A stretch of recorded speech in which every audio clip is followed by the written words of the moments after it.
Let me tell you what you said. If you should lose, oh yeah. The Sufi mystic, T4 from the hype, Moorish tradition. Perpendicular position, no longer in that bummy state. They lied to us, said we got shipped from miles away. But the old Meg heads look just like me. The flow a gift like Patriot, St. Maurice. That's charitable, these lands inheritable. The virgin of a state inevitable. So stop the street, I'm on a plane out of your reach. And I ain't talking Delta seats. All metaphysics with a well blended civics. We colleagues, not lieutenants. This guy was jealous like Musa bin Nusayr. True Ali revelation, new Moors is here. Displaying the art, Khalifa society, matriarch.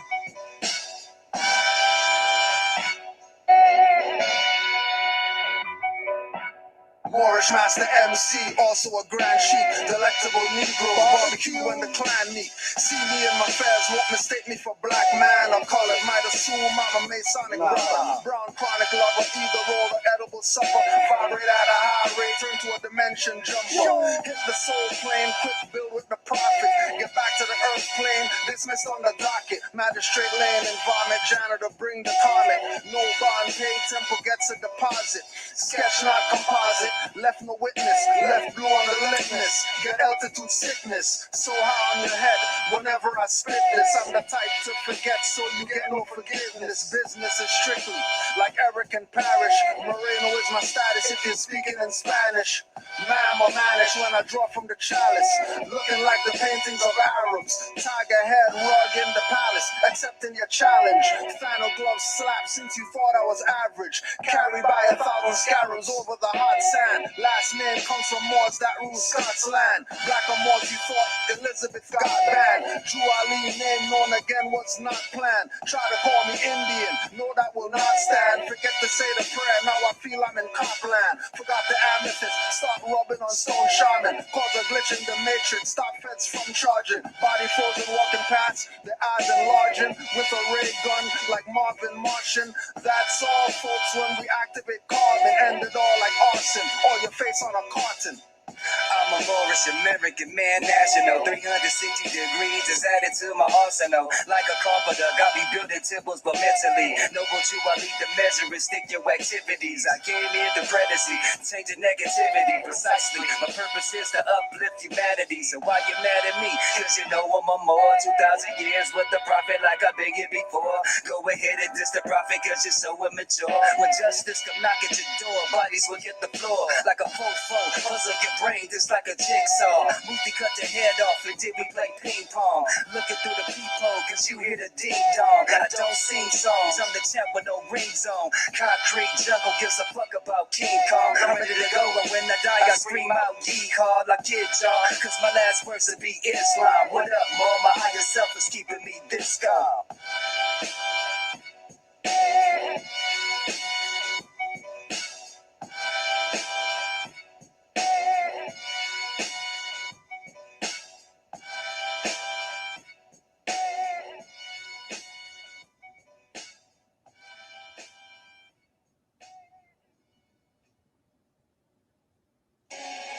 Northgate, H2O flow, Chic, Canaanland Moors, when these fall, Shalon Davis, salute, hot house, check it, they say they wanna learn, they only debate, referencing the truth, trust me, they only sound the grace, study nationality before you question my estate, I'm not a minority, why you so late, majority rules, here comes the test, fact, that's my hand in the form of a V on the chest, that's a womb that is blessed like a moon and a crest. Major forever, infinite mindset. Major from birth, that's a seed in process. I'm a more that is easy to digest. Competent, never terrenilious. That is my land, never faking. Secret traditions, petitions for what you're not Jamaican. Westmoreland to Portmore. Everybody needs more. If you please more. Following the apostle, we should be more. I see the unseen more. We more. That's a fact. Canaanland.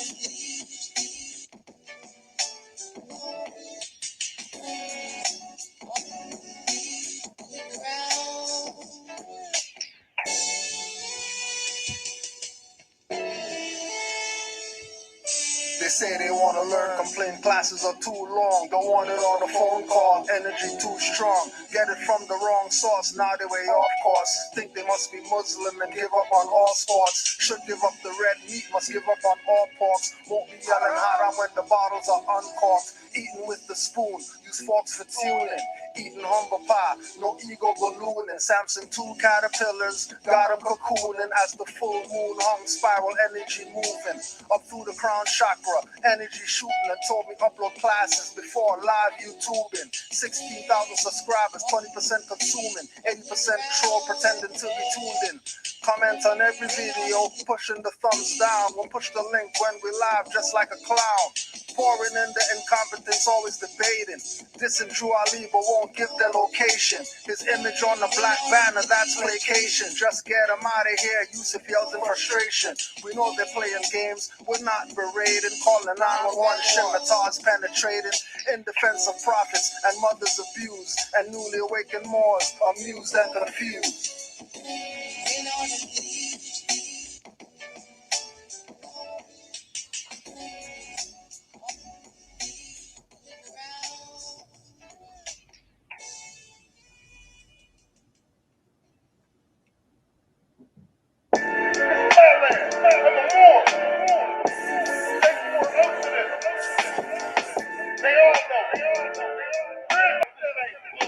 Bone thuggin', not for nothing, never catch me slipping. Pull up in spots we got the drop, they never paid attention.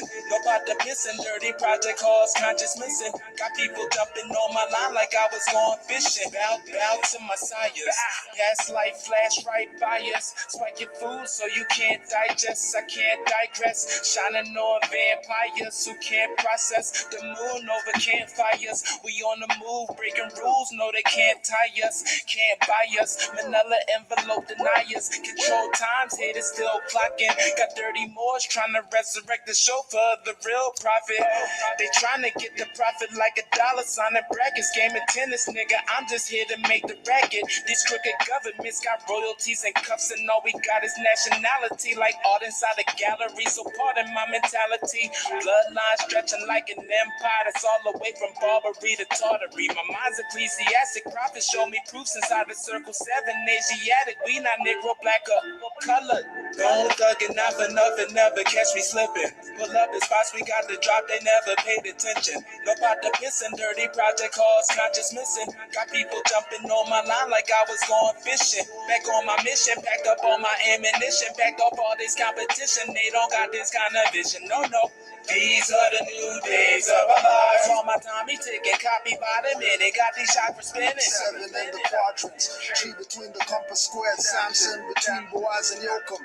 Never scared, ships arrive in thousands. We are not alone the way some think. I think they are not us but clones. Looking up drones, staring back. Got track 5G phones, implants, check their heads and their backs. Adam's apple big, what kind of female is that? Eyes color change like a chameleon, plus underweight tracks. Wires sticking out, cyborg holes, Miss Frankenstein. No protection needed, self-lubricating vagina. So anthropomorphic, then go for more dick than he can give it. An android goes livid. Skynet is NSA, surveillance is global. Since refusal to be noble, Force Creed is Constantinople. Force GMO, nanotech, air clouds. Sound weapons, heart attack guns for non-social distance crowds. Bone thuggin', not for nothing, never catch me slipping. Pull up in spots we got the drop, they never paid attention. No part the pissing, dirty project calls, conscious missing. Got people jumping on my line like I was going fishing. Back on my mission, backed up on my ammunition, backed off all this competition. They don't got this kind of vision, no.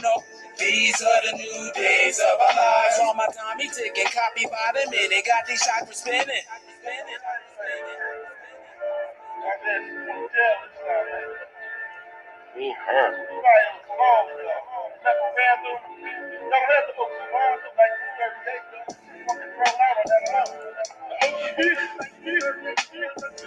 This is what you need to know. Stuff you need to know, fellas, ladies. Stuff you need to know.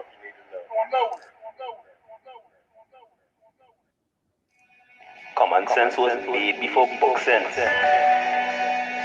Canaanland Moors presents Common sense, quick.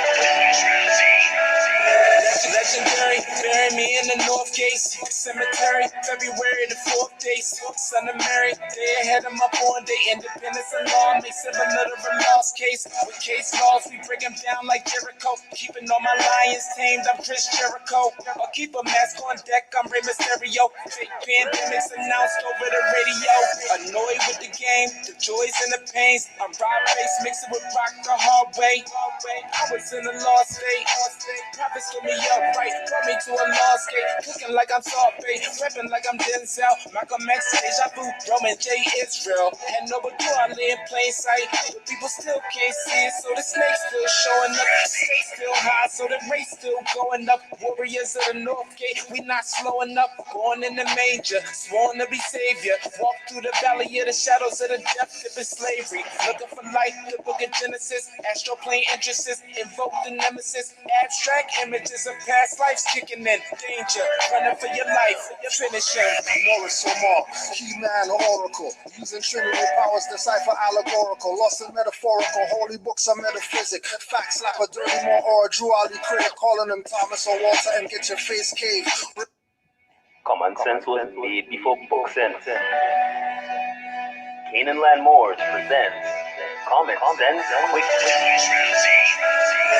Legendary, bury me in the North Gate Cemetery, February the 4th day. Son of Mary, they ahead of my born day. Independence and law makes it a literal lost case. With case laws, we break them down like Jericho. Keeping all my lions tamed, I'm Chris Jericho. I'll keep a mask on deck, I'm Rey Mysterio. Fake pandemics announced over the radio. Annoyed with the game, the joys and the pains. I'm Rob Bass, mixing with rock the hard way. I was in a lost state. Prophets get me up right, brought me to a lost gate. Cooking like I'm Saute, rapping like I'm Denzel. Malcolm X, Deja Vu, Roman J.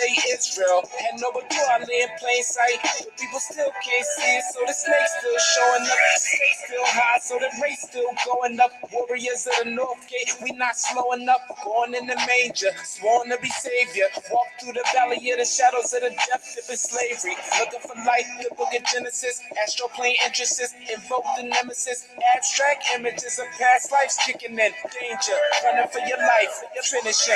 Morris Omar, He-Man Oracle, using Trinity powers, decipher allegorical, lost and metaphorical, holy books are metaphysic, fact slap a dirty more or a Drew Ali critic, calling him Thomas or Walter and get your face caved, or cut like a close shave, drowned in my brainwaves, squash my heat waves, activating Kundalini, Abyssinia invaded by Mussolini, Selassie I in exile, reptile in Genesis, Negros appearing real, all I see is false evidence, they are feminists, stomped on by elephants, won't let go prejudice but want Moorish benefits, when you feel the cold magnetic resonance, Apis horns of the sacred book called Maleficent, great cosmic mothers, return to blessedness, no pestilence, ace all the testaments, tap into remembrance, never to forget again, use energy right, not put spell effects on men, wandering the earth plane with no veil of shades, keeps you a mental slave as the horizon fades, it's been decades since Christian crusades, not enough rebellions, too many vigil bouquets, holding on to the fence, burning on doomsday, war ruled by Mars, it might be on a Tuesday.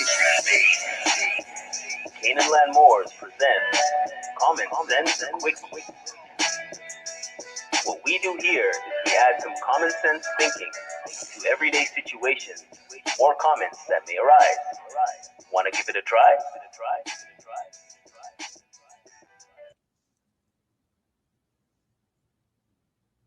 Founder of the Moorish Science Temple of America,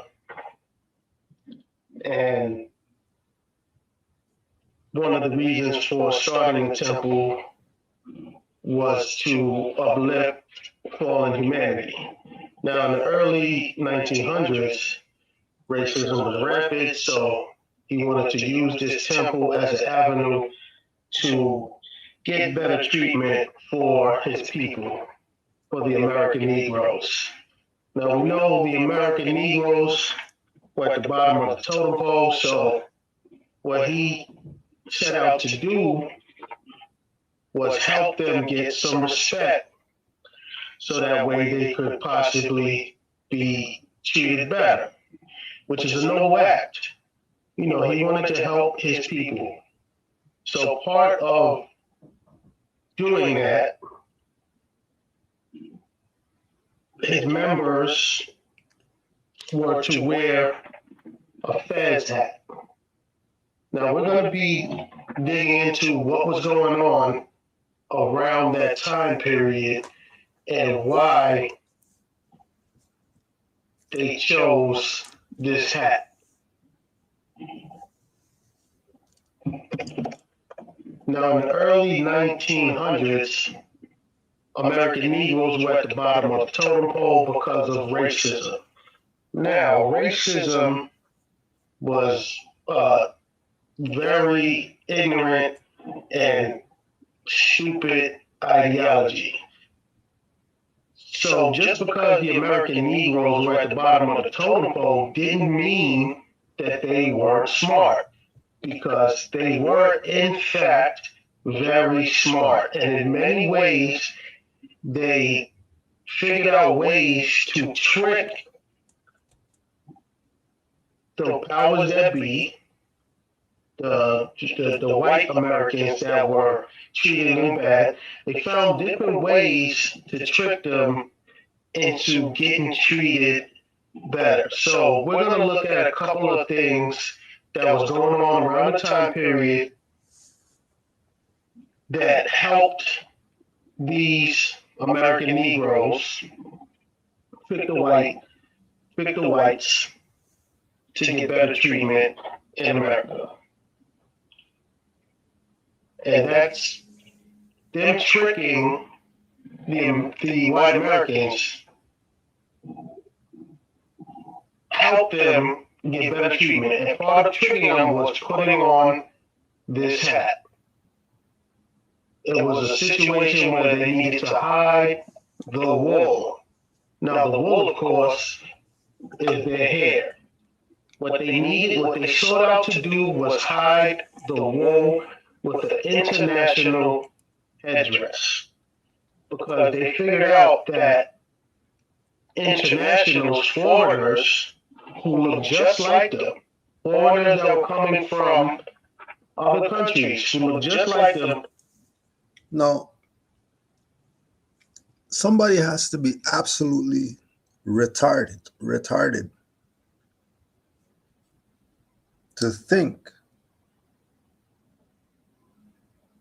and this goes for anybody who thinks this. There's anyone who thinks this.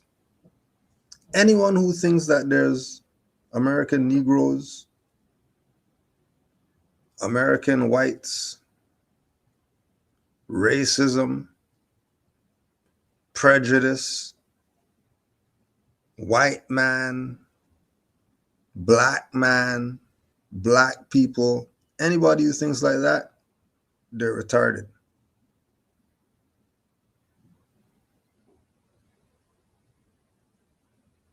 All you have is your Moorish nationality and your birthrights. That's all you have. You have nothing else. Now, if fezzes been around a long time and Moors have been around a long time, how is it that a fez is going to be used to hide the wool when the wool grows out of the fez, when the fez is on? Anyone with long hair put on a fez, you're going to see hair with the fez on. So is the fez really there to hide something? Or is this really that European psychology that unconscious Moors adopt? The whole idea that they're everything except Moors is European psychology. Because if you aren't done with the Moors, then that's self-hate, and that's something that the European taught our people. Our people never hated themselves in history. I don't see them doing the madness to themselves like our people are doing today in ancient times. So I'm riding with the ones who didn't hate themselves. But there's an ingrained hatred for self that our people have. And they're going to do everything in their power to stay in that subordinate position. That's where they want to be. They don't want to have control. They want to be subordinate. You've been warned. You better be studying. You better be studying.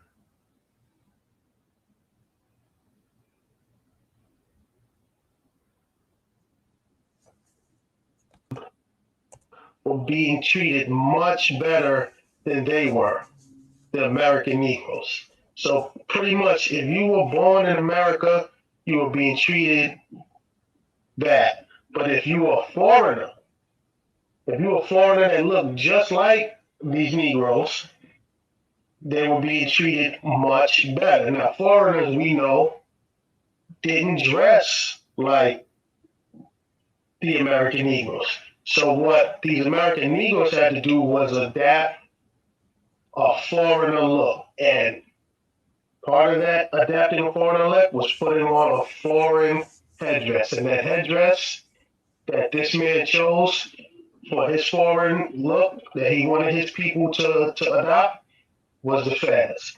So we're going to take a look at what was going on in the time, and I'm going to show a few examples of American Negroes adopting this foreign look. Now, the American Negroes that I'm going to show that adopted this foreign look, they weren't part of the Mars Science Temple.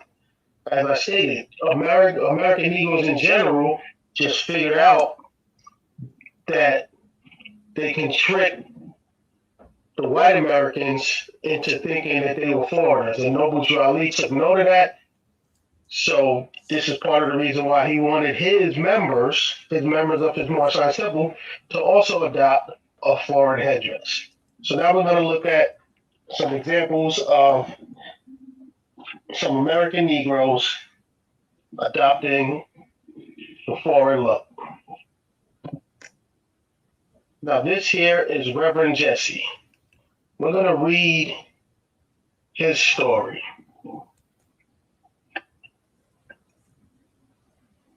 Turban and an accent equals white.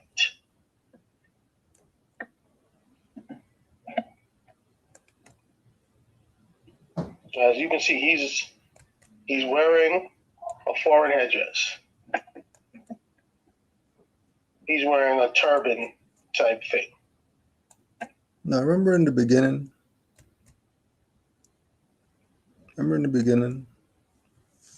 when he was telling you about Asiatics tricking the white American and all this, tricking that? Well, he plagiarized that from this article right here about the turban trick. Now, you have to see and recognize that Noble Drew Ali is the man, and you're going to see why.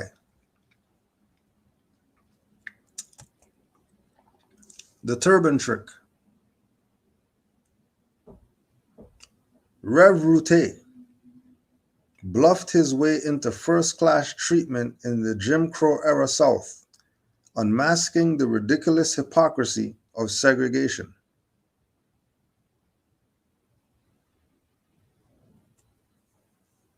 It was only later that Reverend Jesse Wayman Route learned that a black man could dodge white harassment by wearing a turban.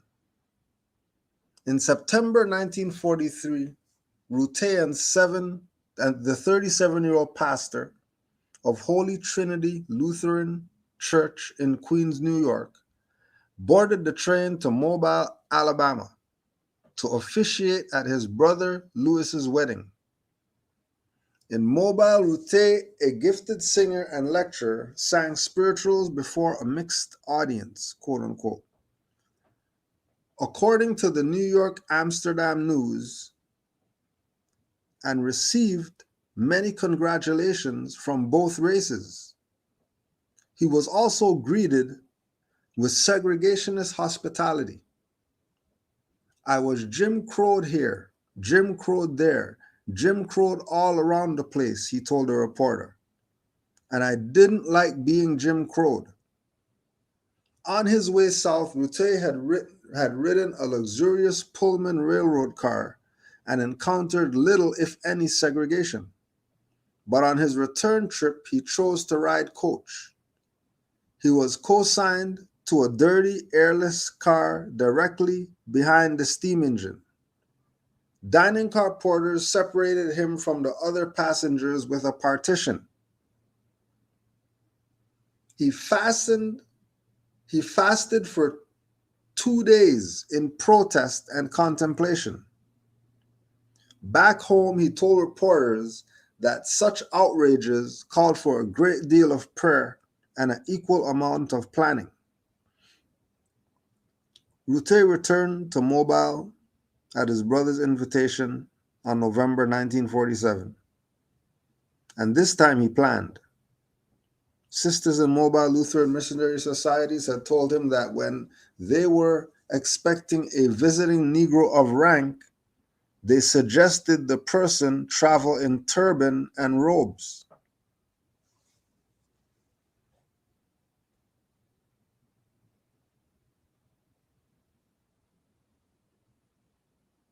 And this was the picture that he was about to show.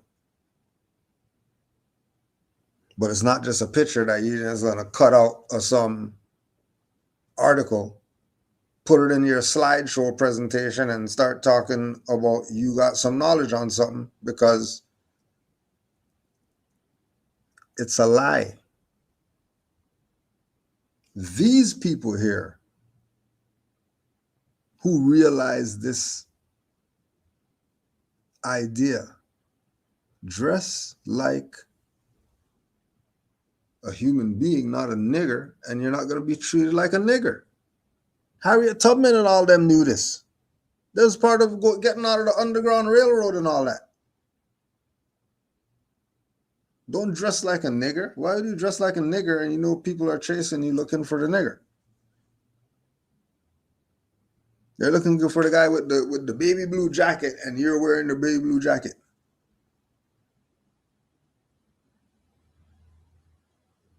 You don't expect to have issues?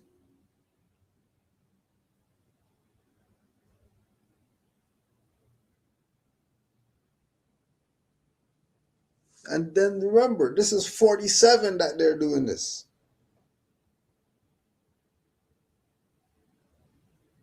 And they're not part of Moorish Science Temple. They pretended to be Moors.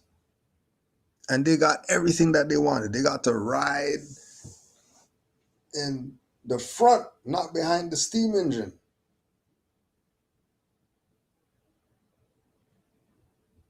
They got the window seat.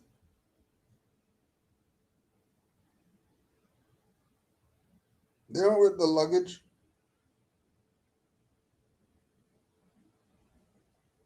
All because of what Drew Ali did.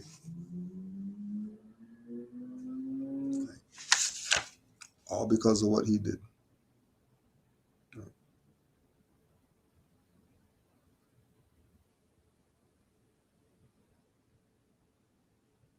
Listen. So I, the prophet, am hereby calling aloud with a divine plea to all true American citizens to help me to remove this great sin which has been committed and is being practiced by my people in the United States of America, because they know it is not the true and divine way. And without understanding, they had fallen from the true light into the utter darkness of sin. And there is not a nation on earth today that will recognize them socially, religiously, politically, or economically in their present condition of their endeavorment, in which they themselves try to force upon a civilized world. They will not refrain from their sinful ways of action, and their deeds have brought Jim Crowism, segregation, and everything that brings harm to human beings on earth. And they fought the Southerner for all these great misuses. But I have traveled in the South and have examined the conditions there. And it is the works of my people continuously practicing the things which bring dishonor, disgrace, and disrespect to any nation that lives the life.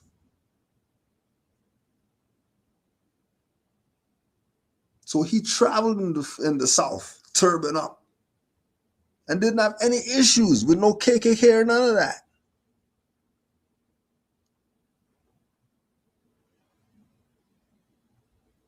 And then what you have happening in the 40s now? All these people, they want to be part of the temple, but they want to be Moors so they can go take train rides. They can show their nationality and go to some beach in their thong. And they use Moorish nationality to go on the beach and sunbathe. They could have did that with damn passport. That's what you need Moorish nationality to do.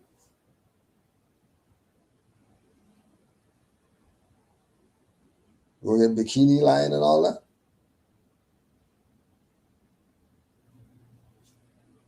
You're not going there to go meet with some people to get some links for the Moors in the Americas?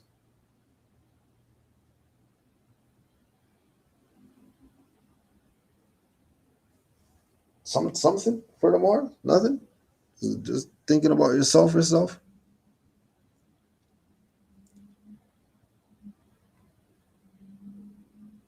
Jwali traveled in the South, and he didn't get lynched. In the 20s, forget 40s.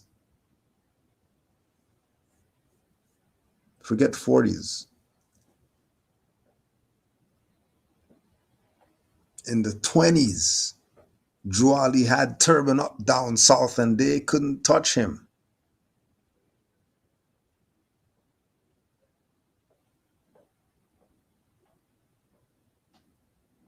And because of some Eastern thing, it's because when you be yourself, that is the impact of you being yourself. Not this BS that people are talking. That was some Negroes wanted to escape the white man, so they put turbans on, and then the white man left them alone. Well, shouldn't all Negroes probably do that then? If their problem is the white man? If the white man is the issue, because when you dress like a nigger, he kicks your ass all the time. And some other people say, well, forget dressing like a nigger. We're going to get robes and wear turbans. And then they put on the robe and turban and they go into the best restaurant that day. They get the best treatment that day. No nigger treatment. Zero nigger treatment. Why wouldn't they see that and adopt that? If you're complaining that these people are kicking your ass, but these other people didn't get their ass kicked and they look just like you. Only difference is that they chose to be themselves. And being ourselves doesn't mean that we're not Eastern people or people from the East. Of course, we're the people from the East too. Why wouldn't we be the people from the East and the people from the West and the North and the South? Why would we just be from the Central?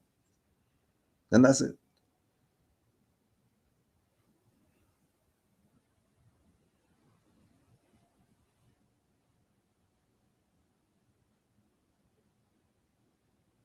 Jwali is the founder of everything that we claim is for our people's liberation. He's the founder of all of it.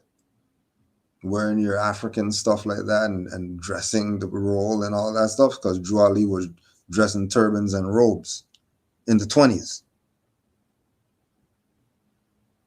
Because remember, as Moorish Science Temple of America, which is a corporation that's religious, now we could take the picture with the suit on, with the fez. Now we could do the corporate things too. Go meet with corporate guy who has some $1 million business at that time in order to invest in the Moors. And if he's coming off the top, 25,000 members off the top,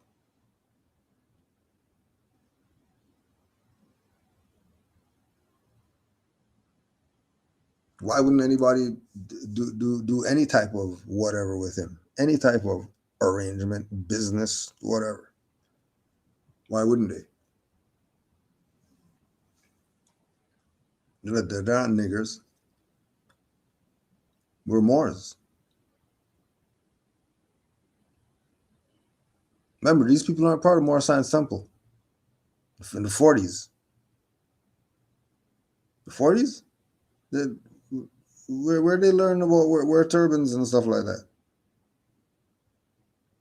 They just had a brilliant idea. Yeah, I'm just going to dress like a turban. No.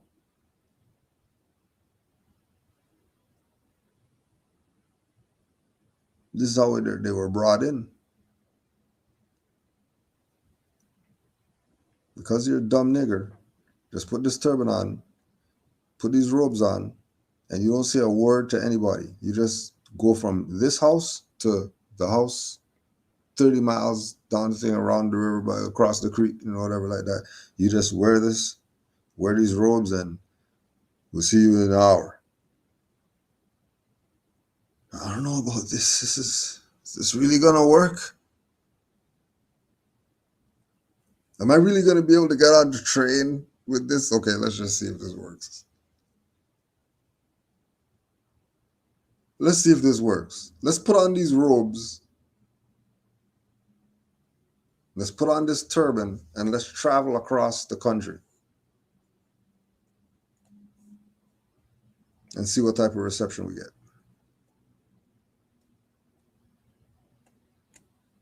Right, so remember, they weren't part of Moorish Science Temple, right? So remember. Not given to halfway measures, Route visited a costume shop in Manhattan and rented a towering spangled purple turban. He rode the train in his clerical collar until shortly before reaching Union Station in Washington, D.C., segregation's northern road terminus. Just before the train pulled into the station, he slipped into the men's room, removed his collar, donned a velvet robe he wore during concerts, and arranged the turban on his head. I was so scared I didn't know what I was doing, he recounted. But I was doing it just the same.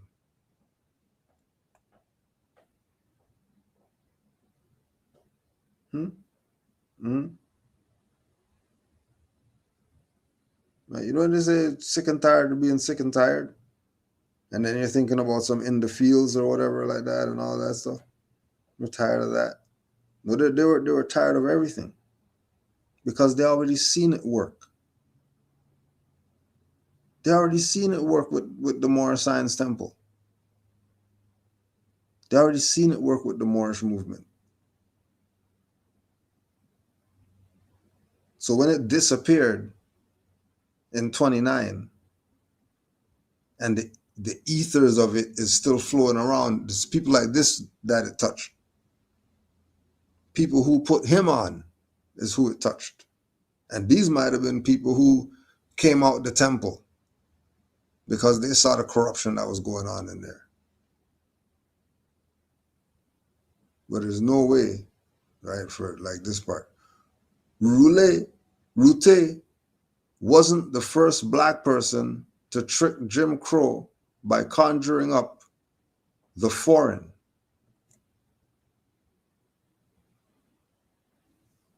Again, the European psychology, thinking that everybody is a foreigner and an immigrant except the European, who he's the immigrant of the planet. Modern European is the immigrant of the planet. Doesn't have a home. They think they're murdering everybody and taking their stuff because they don't have anything to do. That's the only reason why somebody's going to murder babies and mothers and all that stuff. Drop a bomb on innocent people because they have nothing of their own.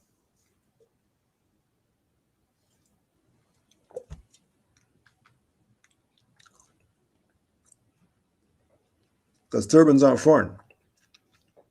You know, because the Aboriginal indigenous Los Indios, they always want to brag that, you know, well, we ain't wearing turbans and all that stuff.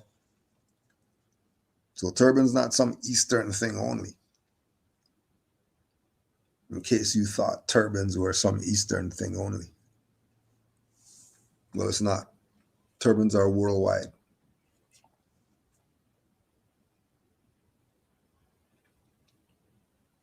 Author James Weldon Johnson had been allowed to remain in a first-class railway car by speaking Spanish with a friend.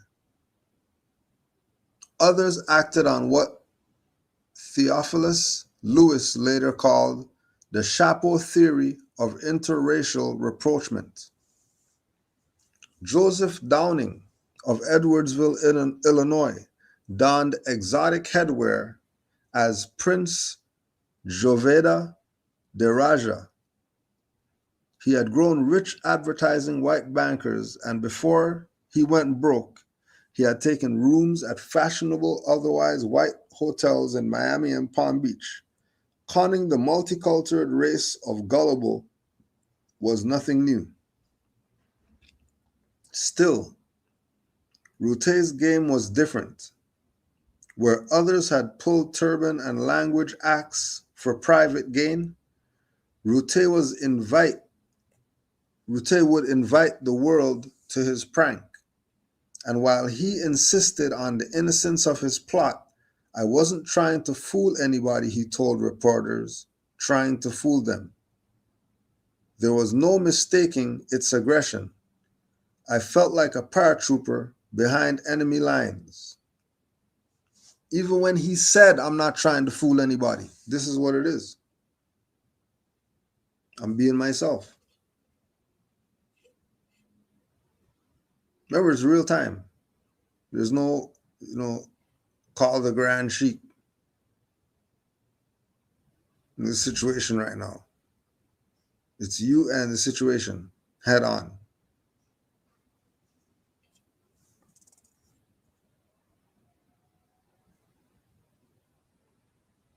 When it came to the idea of Mobile as a war zone, the metaphor was apt. In June 1946, during a campaign to register black voters, a local white police officer had beaten an elderly black contractor named Napoleon Rivers Sr., who was vouching for black registrants. 5 weeks later, Rivers was still recovering from his wounds and awaiting charges of disorderly conduct and resisting arrest. The assault had happened inside the Mobile courthouse. I hadn't set out in search of a Lutheran minister in an odd hat. I'm a historian and had been combing through digital newspapers looking for something else when out of the blue, Route's grainy picture was gazing back at me from a 1947 issue of the New York Times. Baubles dangling from his turban, eyes theatrically aloof. In my world, the idea that a turban might protect you from racist harm was not intuitive. What kind of person, what kind of Lutheran minister pulled a stunt like this? It was too peculiar to leave alone. Online archives yielded up names of his family members, colleges, churches. Google and the Reverend's unusual last name, pronounced Route, led me to Route's daughter.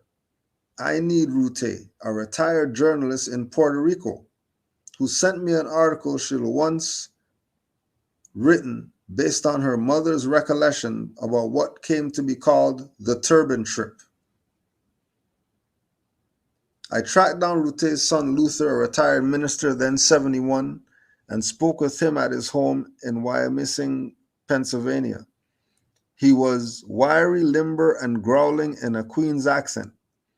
He described the turban trip as a judo flip, and his arms curled in a slow, precise arc, ending with a muscular snap.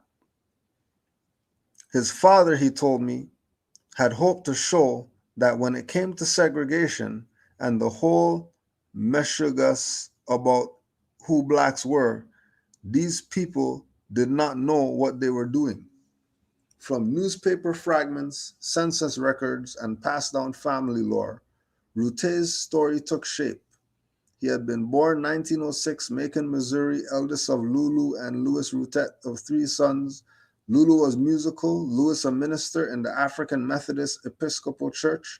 The family was poor. Louis worked at a local iron and steel plant while serving the small black community, Kewanee,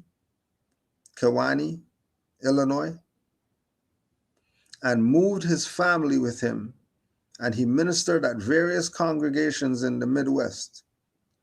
His death in 1918, influenza epidemic, 1918, 2000, this stuff, 2018, 2019,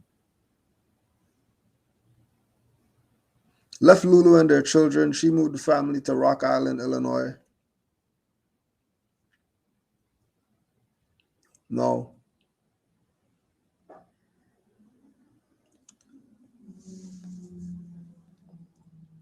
When they say that there's all these different people who tried to pull this, or, they didn't know what they're doing, so they just tried to pull something off to trick the white man into all that's BS. Like the Moore was saying last night, no way Moore has a turban on and doesn't know something. You're not going to find me one individual. And we're not talking about the fake turban. We're not talking about the turban hat. We're talking about the cloth wrapping.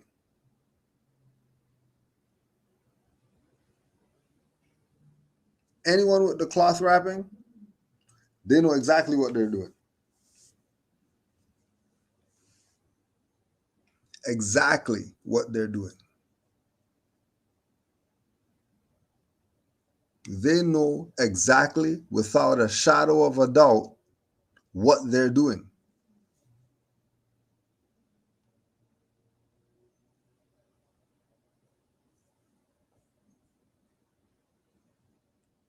And keep in mind, this isn't some 1910, 1920. This is 40s.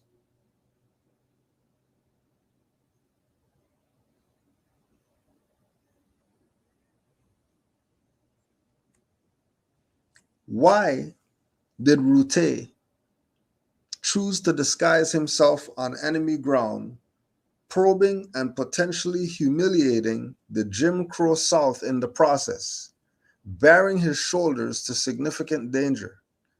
There was, of course, the purely tactical hope that on a journey he was taking for other reasons, a turban might make things easier, confusing the temporarily disarming, potentially hostile white people. But by his own accounts, Rute had at least 2 other motives in mind. The first was investigative, a desire to determine what exactly it was that white people feared and hated about people of color. The second was educational, the propaganda of the mischievous deed. Prior to the trip, he had enlisted his friend Norman Newhouse, editor of the Long Island Daily Press, to publicize the story and to intervene if something went wrong. In line with one of the favorite calls to arms, we are fighting an empire of ignorance. The trip might, he hoped, teach potent lessons about race's strange meaning. There is also ultimately something that eludes explanation. Route had been attracted to Lutheran restraint. He had traveled thousands of miles gently prodding white audiences to respect black artistry.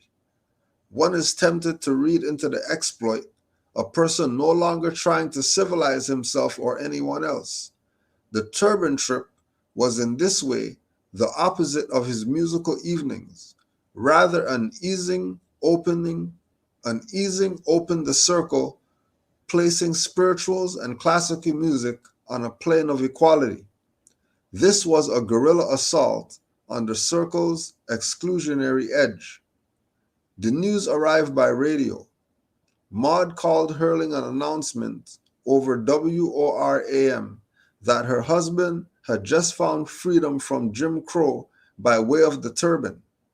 She feared for his safety and prayed for strength and courage, but she also recalled feeling proud, explaining to her children that their father had just made an important discovery in human relations. There's no way that this is some Negro guy. There's no way that he just is doing this for the heck of it. It was educational. It was an experiment. Because obviously there had to be people who were already doing this. That's some of the intelligent people who came on plantations and came off them or whatever. Like, hold on a second. How is it that these people are able to go into the white door, drink from the white fountain?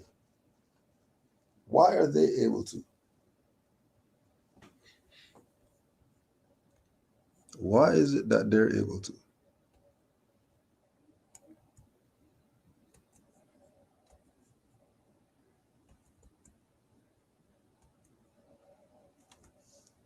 If any more have any thoughts, you could push the link.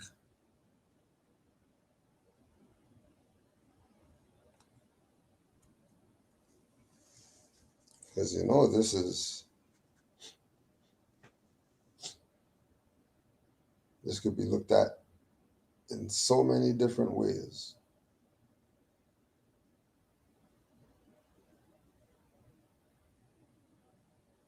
Them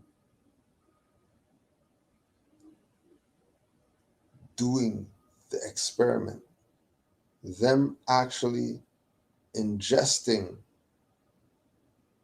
the plant,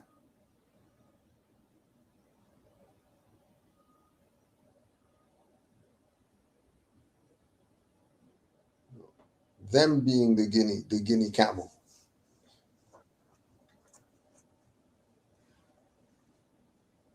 Testing it on themselves to see what's up with this.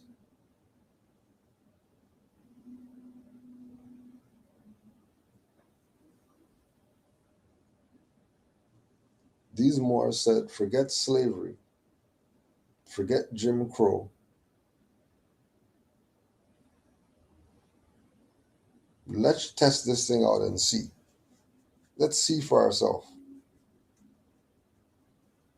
Let's just see for ourselves. So at least we can say, yes, it actually worked. And then they made it to the South. On the way there, had their experience, and it was nothing like how they lied and said that it's going to be. That they're going to get lynched. And so it really means that there's no racism, because these people look just like black guys. And they're not getting lynched on the tree. They're just like nigger. They just look just like Big John and all the other slaves on the plantation. But they're not getting the nigger treatment. They're just not getting the nigger treatment. How are they just not getting the nigger treatment? What do these Europeans know that when they see people with turban, they don't treat them like nigger?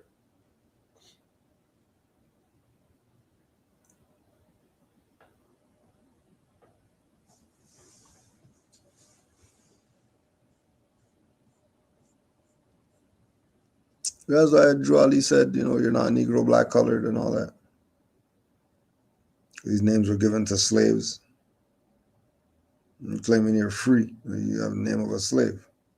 And you're mad. Don't get mad.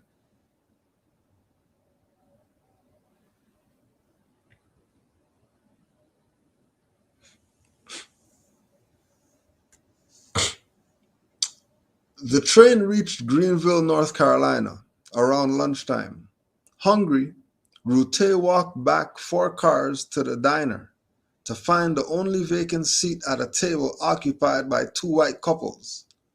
Route went over and joined them. My robes flowed, my turban still perched jauntily on my head. One of the men grinned. Well, what have we got here? Route smiled pleasantly and in his best, sweetest accent answered, we have here an apostle of goodwill and love. The man looked baffled. A black porter eyed him fiercely upon taking their order. He knew what I was, but Route was glaring back. Lunch with the white passengers featured courteous, Swedish-accented chit-chat about the weather went smoothly. It shows what courtesy and politeness can do in human relationships, he told Daily Press. Route got off the train in Mobile, still turbaned, and throughout his week-long stay, he wore it wherever he appeared in public, apart from recitals and devotions at his brother's church. The turban took him far. He dropped in on police officials, the Chamber of Commerce, merchants, and factory owners, introducing himself as an apostle of human relations, seeing how other men lived and doing what I could to help all men live in peace and harmony. Sound familiar? Officials treated Route to a tour of segregated city public schools and told him they were unready for mixed classes. Route urged teachers and pupils to be more tolerant and kind. An officer in the Mobile Police Department took him on a tour of headquarters. He asked a captain how police handled the Negro problem. We don't have a problem, the man replied. If we have any trouble with a nigger, we just knock him down.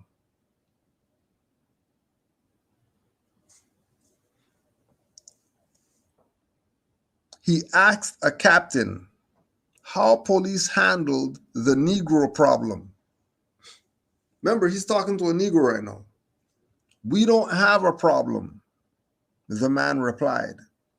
If we have trouble with a nigger, we just knock him down.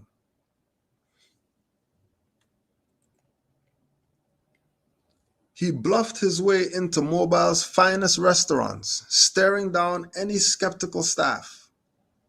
What happens if a Negro gentleman comes in here and sits down to eat? He asked a head waiter. He would not be served, the man replied. But the question was irrelevant, as no Negro would dare come in here to eat. Route stroked his chin gravely and ordered his dessert.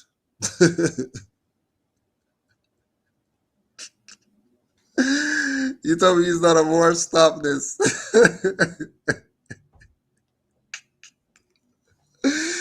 That's something one of the Moors would do too. That's definitely something what one of the Moors would do. That is definitely what I could see a Moor pulling that one off. Like, how come you guys don't let Europeans in there? You guys don't let Negroes in there? Negro wouldn't dare come in here. Interesting. Let me get your best vegan, whatever you got. Oh, yeah, it's great. We're a vegan spot. Oh, damn. It's good. While not downplaying the danger, The police captain's offhanded threat of brutality had frightened him. Rute played the story for laughs. His flamboyant scrambles otherness. Where else in the known universe did turbans and Swedishness mingle? The earnestness with which white mobilians fielded his questions about the everyday workings of white supremacy resting of social membership on a hat cast Jim Crow in an absurdist light. Race prejudice has been denounced for its injustice, cruelty, and stupidity, wrote Theophilus Lewis in the Interracial Review. Reverend Rute had proved that it is also silly. Not everyone was amused. While the Augusta College newspaper congratulated Rute, his superiors in the United Lutheran Church did not. They thought the trip obfuscated his work and his effectiveness, Luther told me. In her national newspaper column, Eleanor Roosevelt grieved over the story. The public exposure of Jim Crow's arbitrary cruelty was worth it if the country was properly ashamed. Otherwise, she wished the Turban story hadn't surfaced, because the rest of the world won't be impressed that it could happen. Particularly in Mobile, Black Southerners expressed the apprehension about Rute's ostentatious feat. He had prodded and then left the hornet's nest in which they lived. A lot of folks down there thought it was going to hurt, Luther explained, that there was going to be repercussions. Maud recalled that her husband had been told by an old-time preacher that it would take 100 years to see the good you've done, but you'll see the evil soon. Some observers took away from the Turban trip a serious, novel, and durable point. Whites did not react to black people as such. Rute had never ceased to be black, but to Negro, or what Pittsburgh Courier columnist Marjorie Mackenzie called a word symbol. A man in a jeweled turban is not a Negro, she wrote. And so he didn't evoke the response that is called up in the Southern white mind when the Negro is mentioned or thought to apply to a person or group. The fact, in the guise of a foreigner, Rute had been so well received in the South suggested that the era's conventional wisdom about the root of racism in America was wrong. It was not that black people were mistreated because they were seen as alien, but because they were American.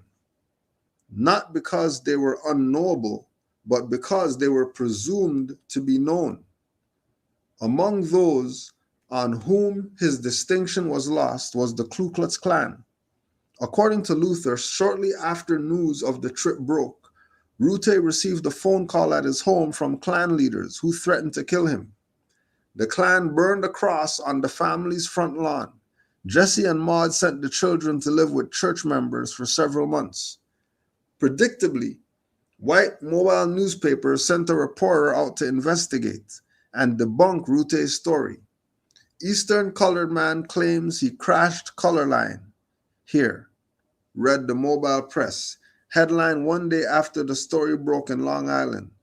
2 captains on Mobile's police force denied having talked with such a turbaned individual, while the managers of most of the leading restaurants also denied seeing anyone like Rute.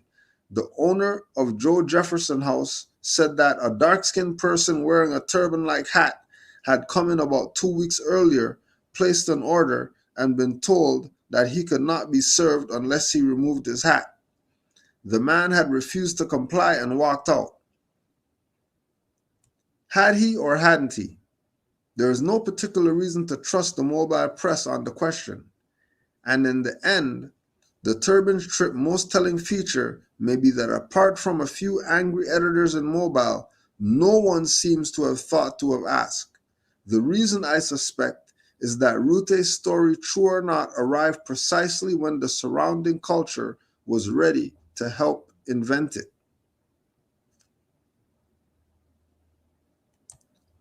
The electricity of the Turban trip, in other words, rushed from a society poised to believe that people engaged each other for better or for worse through the word symbols in their heads, that for all its trappings of science, law, and religion, race was capricious and irrational, that far from commanding terrorized deference, Jim Crow could and should be poked in the eye.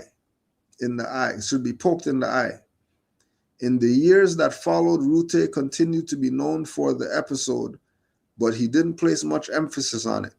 He had larger circles to draw. And it goes on about Rute and his stuff. Peace, more. Islam, more. Islam. You remember that? I don't know. I don't think it was that article, but you had read this, John, like a minute ago. And the one you read, it was like he asked the bartender, like, "Yeah, do you guys serve black people?" He said, "Yeah, we don't serve niggers. Would you like sugar coffee?" So like, while he's sitting there, dark skinned as he want to be, just because of the turban, he got the information from the bartender. Yeah, we don't serve niggers, but would you like sugar with your coffee? Right. So obviously he wasn't a nigger with the turban on. That's all it took. Just a turban and a little bit of, a little bit of gas. Turban. That's it. That's it. Okay. So that's it. Slavery was a choice. Kanye was right. Exactly. Right. So after we go through the whole thing, now you could see how certain people are playing games at you with regard to the story. But we got to crash their head through the wall. You know how we do. We have to crash their head through the wall because obviously they don't get the point. So I gotta share my screen, and this is where it goes to. This thing about to go insane. So y'all see the screen, right? Yeah, you're right. We're on you. So a noble sent this to me. Noble Jawan Wilkabra Bay. Now hold on, mother. Wait a minute. I got let these Morris know what's about to happen. Now, y'all can see this, right? Yeah. So she's about to talk about like, how does this work? She lets you know a little bit of secret about slavery that you probably haven't heard before. Let me see. Let me turn this up. Let this mother, give her peace. A lot of you also so colonized that you're using the N-word a lot. Do you realize that there was an agreement made between our people way before the people without color got here? The black people agreed that they would sacrifice and do the slavery thing for us, or we would have been completely wiped out. We owe them such a debt. Don't be caught up in American racism. They don't want us to unite and be together because they're afraid of that we'll treat them the way they treated us. We're human beings. We could never be that thoughtless, and we don't have to worry about that because from the way things look, they're going to self-destruct. A lot of them are spinning out of control. We're not even going to have to do anything. We might have to put a few of them out of their misery, but for the most part, they're going to wipe themselves out because of their greed and selfishness. And that's so more. A lot of you also. I'm going to play that part one more time. But did y'all hear what she said? Yeah. Play that again. Yeah, play this one more time for y'all. Let's keep hearing this real quick. So colonized that you're using the N-word a lot. Do you realize that there was an agreement made between our people way before the people without color got here? The black people agreed that they would sacrifice and do the slavery thing for us, or we would have been completely wiped out. Now, What the hell is that? what she mean? Who agreed to be slaves for somebody? Huh? Yep. Now she said the slavery thing. Moors. We gotta bring some context to what the hell she's talking about. They know it's a fiction. Let me show y'all what she talking about. Right? This is Wikipedia, but we don't even need craziness. I just gotta show y'all something. The Cherokee freedmen controversy, right? Moors. Look at just when you see this place right here, Oklahoma, right? Cherokee Nation, dispute. Okay, what about Oklahoma comes to your mind when you think of quote unquote black people? The Black Wall Street.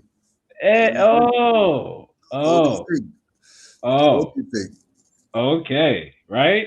So this is what we're going to do. We're going to skip right down to this during the antebellum, right? And we're going to see what the hell this whole Cherokee thing did for people that was being black. Now watch how this works. This is crazy. During the antebellum period, the Cherokee and other Southeast Native American nations, known as the Five Civilized Tribes, held African American slaves as workers and property. The Cherokee elites created an economy and culture that highly valued and regulated slavery and the rights of slave owners. And in 1860, about 30 years after their removal into Indian territory from their respective homes in the Southeast Cherokee Nation, where our parents come from. Look at this. Cherokee Nation members owned 2,511 slaves. Stop. Moors. That's 7-Eleven. Yep. Obviously, they're trying to show you something, right? 15% of their total population that they had as slaves. So it was slave labor that allowed wealthy Indians to rebuild. Oh, wait, I skipped myself. To rebuild the infrastructure of their lives even bigger and better than before. See, now what you mean? What do you mean? Rebuild better than before? And then look. The workers that they had, they were builders. So you're using these workers. Oh my God. You're using these workers to rebuild your infrastructure better than you had it before. Such as John Ross, a Cherokee chief John Ross, but he a Cherokee chief. Why? How come his name ain't running tail feather, something like that? A Cherokee chief who lived in a log cabin directly after removal, but a year after he replaced his dwelling with the Yellow Mansion, complete with a column porch. They built him a yellow mansion with the columns. See, after the American Civil War, the Cherokee freedmen were emancipated. And allowed to become citizens of the Cherokee Nation in accordance with the Reconstruction Treaty. See, they. So what do the Native American 5 civilized dweebs who don't use any 5 titles, right? What do they have in common with the Europeans? Well, the Yobo, claiming to be European. What do they have in common? They have a fake slavery narrative that the mother just broke down to us was an agreement that blacks did, maybe for some provisions or land or some stuff like that. We're gonna do this quote unquote slavery thing. That's the thing. What would it be? What would it have been done for? Like, why would blacks, who are also the indigenous people, make deals with some other indigenous people that they're gonna be somebody, they're gonna be the slave so that they could be on a reserve. So Cujo, this gets so crazy what I'm about to break down to you. Like we had amalgamated children, right? The amalgamated children were still like, Moorish, but they were so-called quote unquote mixed according to the European. Now understand this land went off of Moorish law. So if you mixed your bloodline up like that, it was for you to be destroyed based off of Shagwa law. So when we had our, the fairer skinned brethren, we told them, look, we gonna deal with the European, because if he come here and know that we like made y'all out of, dealing with their women and all that, and the other foreign women, they're going to destroy y'all. So let us funnel this thing. So we'll just do a little deal. Basically, it wasn't supposed to be slavery. It was going to be just like how we said, we was going to rebuild a nation for them and the Europeans, for them to live with the European in accordance. So it wouldn't be no bloodshed based off of how we created these people. That's how that works. So this reconstruction and all that was like, this is how, when I gotta keep reading because it further explains it. Like, but in accordance with the Reconstruction Treaty made with the United States in 1866, supposedly when Juneteenth is celebrated. In the early 1980s, the Cherokee Nation administration amended citizenship rules to require direct descendants from the ancestor listed on the Cherokee by blood section of the Dawes Rolls. The change stripped descendants of the Cherokee freedmen of citizenship and voting rights unless they satisfied this new criterion. See? So when they got in bed with the European or the Oyobo, the United States, right? They started doing the same things the United States was doing to people that was claiming black. So it's like this agreement that we had with the fairer skinned ones, it led to the demise of us and the embellishment of them. Because you already see right here, in response, the Department of Housing and Urban Department froze $33 million in funds. And the Assistant Secretary of the Bureau of Indian Affairs wrote a letter. How is it 33 million? How's it 33 million? Like that's kind of Masonic, right? So the Assistant Secretary of the Bureau of Indian Affairs wrote a letter. You're a conspiracy theorist. It gets worse. It gets worse. Cause watch how the mother is even mixing and scratching. Menelik, L. Georgia. Hold on, Melanet. We going. I'm going into work. So let me blow this up. This is the first rebellion that happened in the Americas. Now notice my man. They would say he African. This right here on around his waist, or keeps jumping, but this around his waist, that's what you would call an Indian apron, right? Before 1621 or 1730, that was called a Moorish hat. You take it off, put it up on his head, and it's the Moorish hat. They subjugated by putting it around the waist in pictures to bring your nationality down to the lower nature. But anyway, Slave Rebellion website, we go right into this. The report of Salzburger on the Stono Rebellion. Report of Salzburger. So let me blow it up a little more. And we going in. Friday, you already know our day, right? Friday, a man brought news that the Negroes or Moorish slaves are not yet pacified, but are roaming around in gangs in the Carolina forest and that 10 of them had come as far as the border of this country just 2 days ago. Countries and states, states used to be countries, so just keep that in mind. So what's going on here? What is it? Moors is running around in gangs and stuff. How are they slaves if they running around free? Watch what the hell they was doing in these gangs. Oh, this is lovely. In answer to the request of the inhabitants of Savannah to use more slaves for their work, the Lord trustees had given the simple negative answer that they will never permit a single black, aka a Moor, to come into the country, for which they have sufficient grounds to aim at the happiness of the subjects. What he's saying right there is that if the Moors come into where we got these blacks pacified already, they're going to wake them up.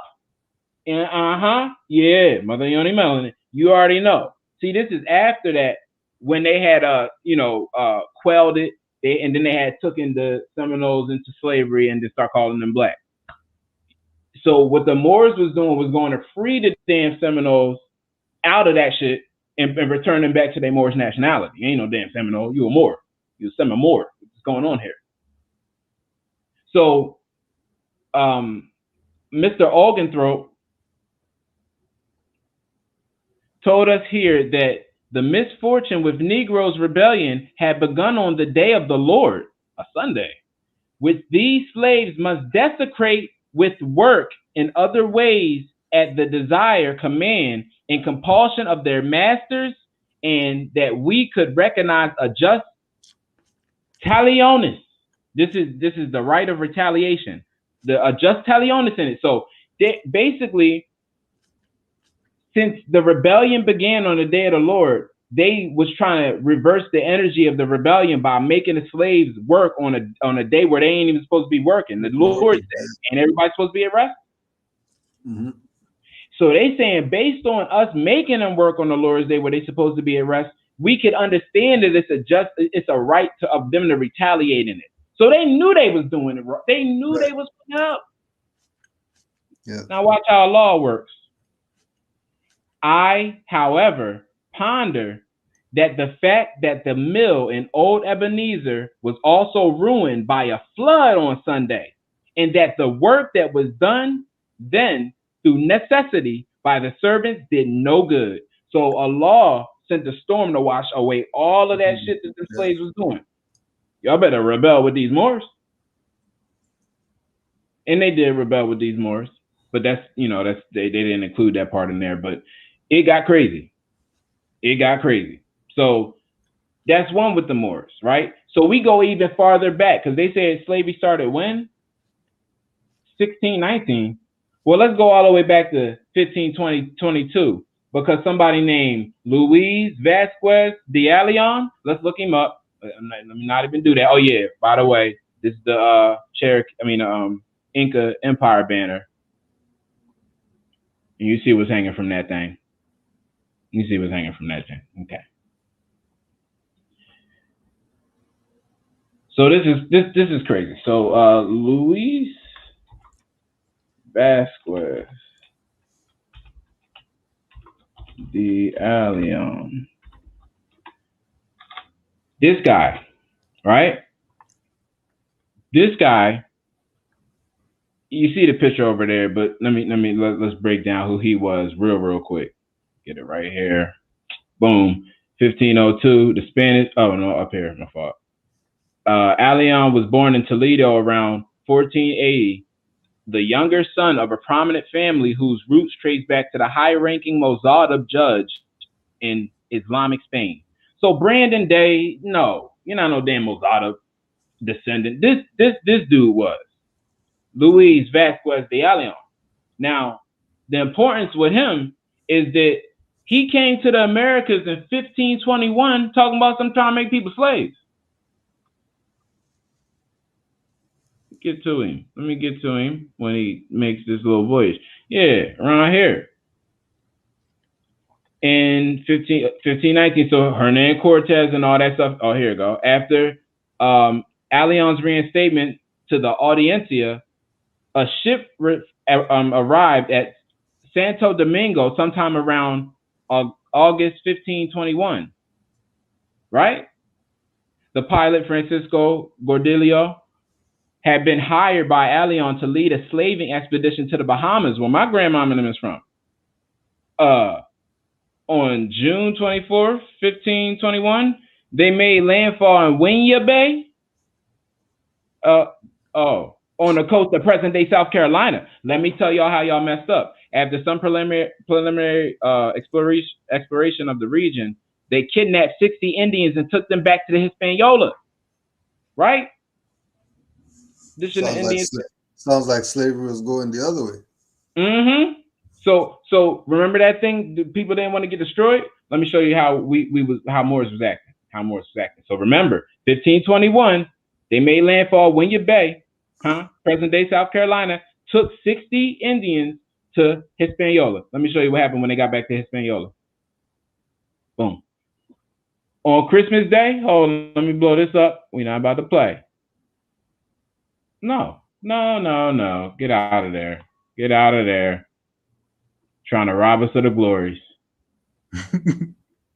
No. They're trying to rob us of the glories, Morris. There we go. Get right back. They're not going to rob us of the glories. Get out of here. Trying to rob us of the glories. I'll just keep it here because these people are trying to rob us. But anyway, on Christmas Day, 1522, 20 enslaved Muslim Africans, Moors, and there ain't nobody from Africa, let me show you how, used machetes to attack their Christian masters on the island of Hispaniola. Then governed by the son of Christopher Columbus. The assailants, condemned to the grinding toil of the Caribbean sugar plantation, killed several Spanish, Louisiana, your people in them getting killed, and freed a dozen enslaved Native Americans in what is the first recorded slave revolt in the New World. Hold on. Did we free the 60? Did we free them? They brought them to Hispaniola. The Moors that was from Hispaniola turned up with machetes. They talking about Africans. You didn't go to Africa. You went to Hispaniola and got everything cut all up. Because you cannot put no more in slavery. You do that and you're gonna have a whole Stono Rebellion. They stopped slavery for 10 years after the Stono Rebellion. 10-year manumission, because they had to get their damn minds back together of how they gonna handle this whole thing.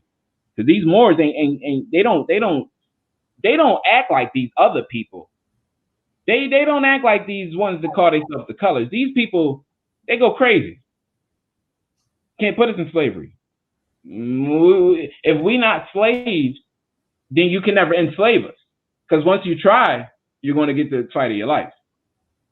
So, am I done with this? Yeah, I'm done with that one right there. So that just ties together the histories.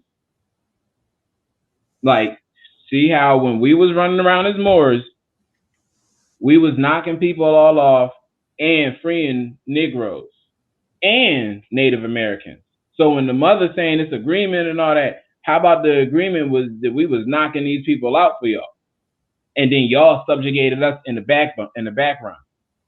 We went through this already with the whole around the same time Hernan Cortez came. These Mayans that became tribes later, they start calling the damn Aztecs sellouts and all this stuff and foreign Africans. And then they start calling Hernan Cortez Quetzalcoatl. How dare y'all? So that showing the sellout on their side. Showing the sellout on their side. Yep. That's always gonna happen. That sellout is still taking place right now when you got these Native American people calling themselves what's these people? The Native American Defense League.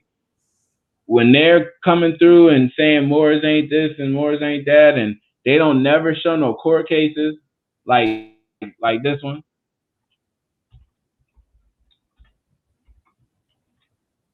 They don't never show none. Because they know if they show the damn court cases, it'll explain what the hell was going on and how y'all was being looked at in law. Terrible thing. Terrible, terrible thing. Because this Masonic, this dude right here, this Mason, Chief Justice Marshall, one of the founding Masons, right? Look what he said about the Indians. With a relationship to the United States like that of a ward to his garden. said that y'all wards. That's what y'all. So y'all cool with being wards? That's the game. Y'all good with that? All right, we're not done. We're not done with y'all. Hit y'all with another one because it's funny to me.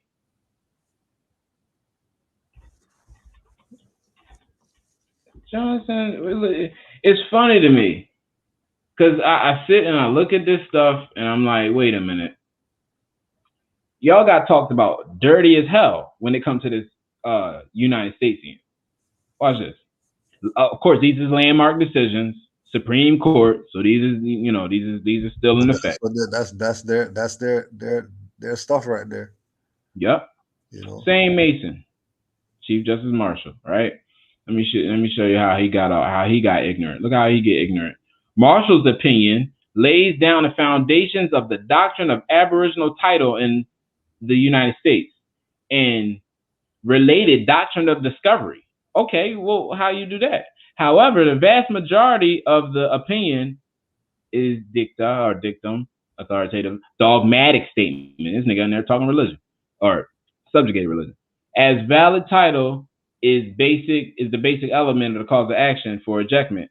The holding does not extend to the validity of McIntosh's title, much less the property rights of the Piankenshaw, the Indians that supposedly had rights.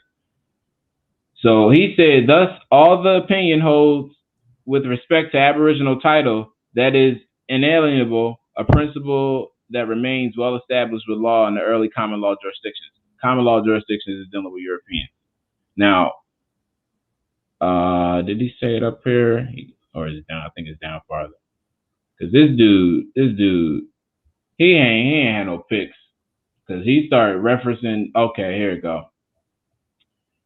Synthesizing the law of colonizing powers, Marshall traces the outlines of the doctrine of discovery, namely that a European power gains radical title, known as sovereignty, to a land it discovers.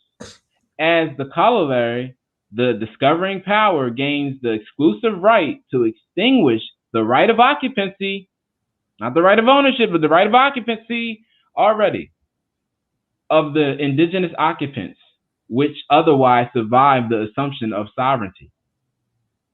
Look what radical title is.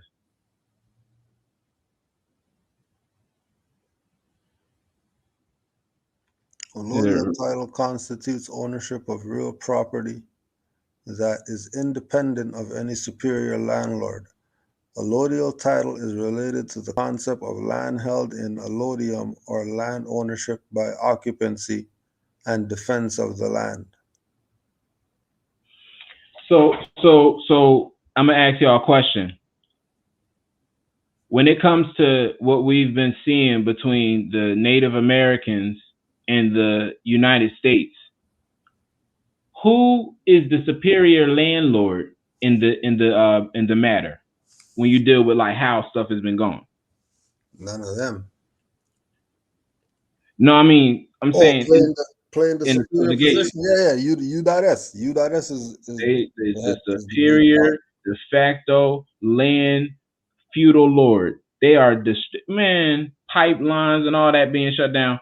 Now, understand that all of this culminates back to the controversy with the freedmen, because what they really did was got the Indian tribes to agree with them to knock off Tulsa with the help of James Wormley Jones, because he was the one that set the bombs up. But all this incitement of people being angry that the Moors was eating, Indians was feeling that. Remember, rebuild their stuff better than they had it before, right? So they come through and help them destroy the Moors and then keep it a secret. Then get the black people to sway our attention away from the money into, oh, my grandmother was part of that. She was part of it. You forget all about your allodial title. You forget all about your aboriginal, all that. You just stuck in black matrix talking about somebody died and Jesus could have saved them. What about the Black Wall Street? What about the theater? What about Dreamland Theater, owned by a mother? What about that? What about all these things? What about Ottawa W. Gurley. This dude, of course, these people was playing with the Mason games. We already know that. I found out my great-great-grandfather with all this land shit. He was a Mason. Like just the Freeman list stuff, you had to be a Mason to even get into that. See, so this stuff is all weird. And when I look at it in plain eye view, it's like that's what's missing from that mother statement. The agreement was a Masonic agreement. Had to be. We will play the slaves. Some type of underground order. Don't talk about this stuff, because if she never said it, ain't nobody would ever hear about that. Right. And you see how she looked. She was like fair skin. If she never said it, you wouldn't have heard about that ever.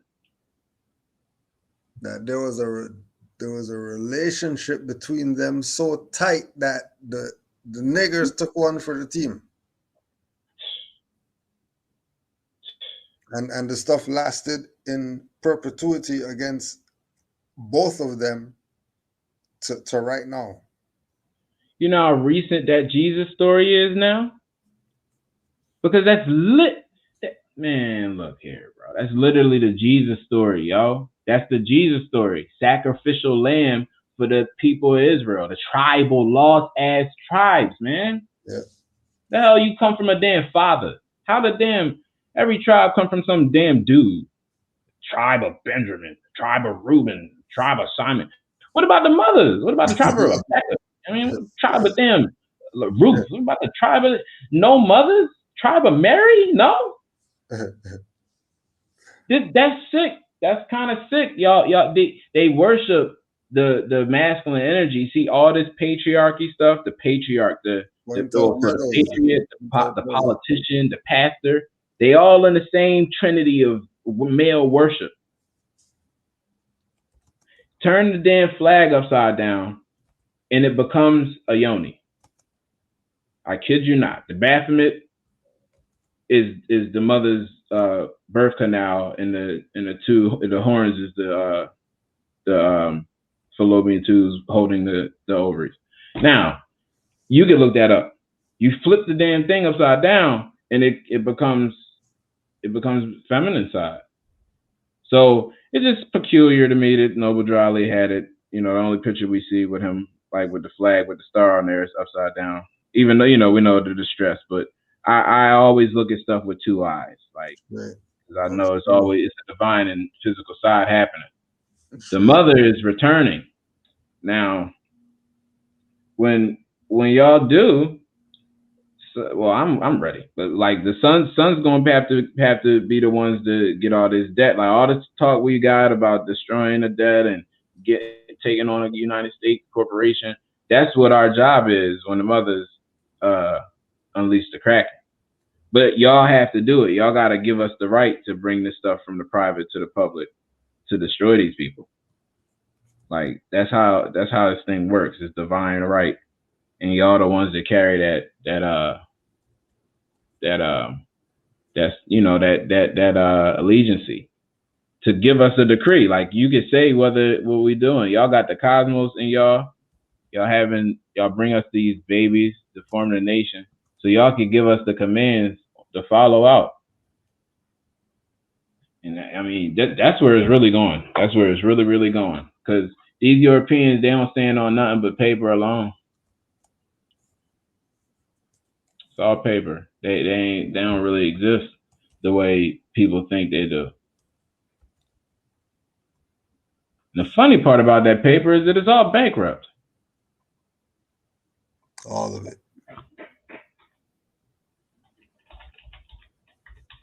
All of it.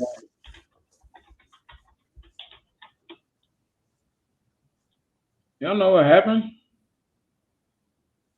Y'all know what happened. Banks of entire nation are closed for brief holiday. Bank holiday, Morris. They did. You know how many times they went bankrupt? Like they just went bankrupt. They did a bank holiday. They just went bankrupt. Do y'all not get this? They just shut down Parliament over here. Said, hey, We're closed right now. The only thing they got is the you know that whole game, the C word, the lousy C word. Yep. Yep. That's all they got right now. That's their I only game. see them panic.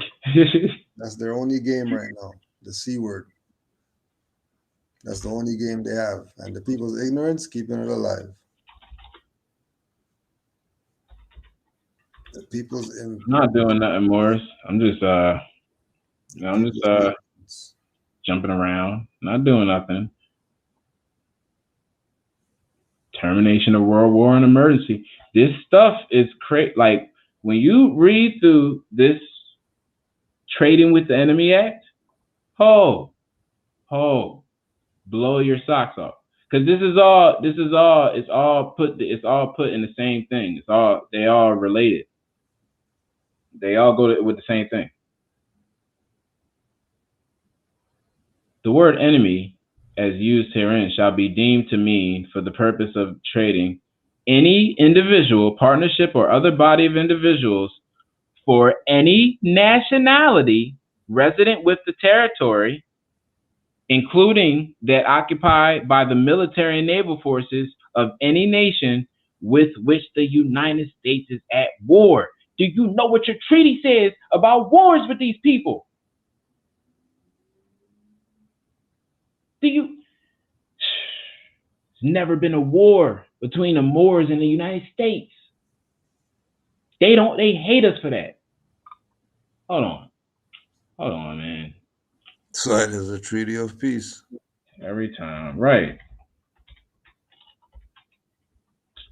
These people is cursed heathens, bro. They'll sit there and tell you, well, we don't follow. Why would we follow what the Muslims did? Okay, but you'll follow what Christians did? You heathen. That's a heathenistic statement. Why would you? What do you mean? Cursed heathens. Every time.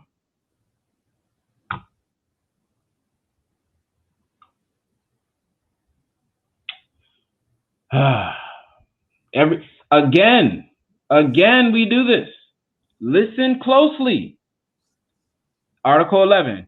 As the government of the United States of America is not in any sense founded on the Christian religion as in itself no character of enmity against the laws, religion, or tranquility of Muslims, and as the said states never have entered into any war or act of hostility against the Mohammedan nation.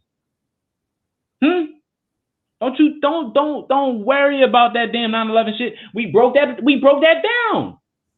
We broke that down. Ain't no thing. That's all to get you off the damn, like studying this, figuring out how the damn United States even came into being. That's what that is to do. Get you to fear Islam, turn the other cheek, and become Jesus lovers. No. We're going to find out who Yeshua is when it comes to Christianity and these treaties. We're going to figure it out. It says states never enter in any war or act of hostility against the Mohammedan nation. It is declared by the parties that no pretext arising from the religious opinions shall ever produce an interruption of harmony existing between the two nations, Islam, or countries, as they say, but I like to say nations, Islam. So we go into this right here. So one, they can't say that they don't know. They can't say that Islamophobia. Morophilia. You can't say that. God damn. It don't make sense. It don't make sense. They talk about where's Morocco? When the Moors say Morocco is America, we don't know. Okay, how about this? Morocco is a French word. Do you know where New France is? How about that? Look where New France is. Look up Indiana, Morocco. Look up goddamn Hakeem Bey and look up the triangle of a Muslim, right? Where was it? Muhammad was one of the lands. Morocco was one of the lands, and what was the other land? Islam or something like that. Tripoli or something. I can't remember. Something crazy. The Benishmel tribe. The Benishmel tribe. Navigation route. Yep. Walking route or whatever. Wherever they were going, whatever they were setting up. It was like Indiana, Chicago, and somewhere else, like it was like, damn, this is a trifecta. This is crazy. Like, but when he named it, he called it War Morocco, Muhammad, and some other land. I can't remember the last one. But if we look into this one kind of schematars the hell out of everything, because it says this is the translation of the treaty, and it says, "Praise be to God. This is the written document of the Articles of the Peace, which we have established with the Americans, Mordecanos." Oh, so American is Mordecanos. Them people ain't no damn Mordecanos.